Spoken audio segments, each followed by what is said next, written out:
Големиот христијански празник Богојавление Водици во Гостивар годинава беше прославен како што налага пандемијата, со почитување на мерките за заштита, без организирање на масовна манифестација, а изостана и положувањето на Светиот крст во Вардар. Утрово во црквата Успение на Пресвета Богородица беше отслужена литургија со која чиноначалствуваше митрополитот Тетовско-Гостиварски господин Јосиф. Потоа крстот символично беше положен во казанот со осветената вода, а во вадењето повторно символично учествуваа неколку дечиња.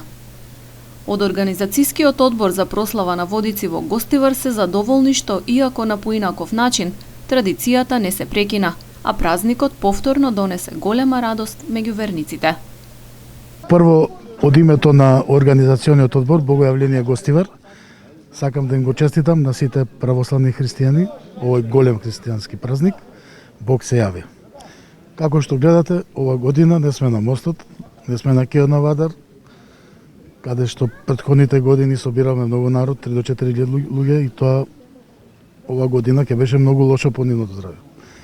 Почитувајќи ги сите протоколи, решиме да го положиме крстот тука во дворот на црквата, поточно внатре. И ова година, гледате, нема ни музика, нема ни маси со храна, нема ни варена ракија, нема ни кумови, има мали кумчиња, кои дечиња символично ќе го представуваат кумството во текот на ова година.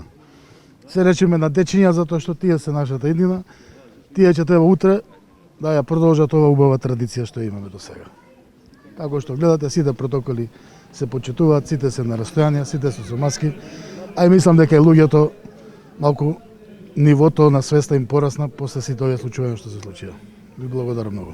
Иницијативата за славење на Водици во Гостивар се возобнови после скоро 7 децени традиција, да кажеме нешто околу тоа. Иницијативниот одбор и организацијски одбор, благодарејќи на неговото високо првосвештенство, митрополитот Полошки, владиката Јосиф, кој што ни даде благослов и доверба да го организираме ова, ние го возобновивме и мислам дека на многу убав начин ова традиција продолжиме. Ова година такви се условите, поради пандемијата, малку поскромно, меѓутоа символично традицијата се продолжува и понатаму. Богојавление Водици народот го празнува како еден од најголемите христијански празници. На тој ден Исус Христос е крстен од Свети Јован Крстител во реката Јордан. Со тоа се укажува на значењето на крштевањето како една од светите тајни на христијанството. Крштевањето значи и духовно раѓање, односно почеток на човековото живење во верата. За возобновената традиција на прослава на Водици во Гостивар пошироко ќе можете да гледате во четврток навечер во емисијата Приказни од Гостивар на телевизија КИС и Менада.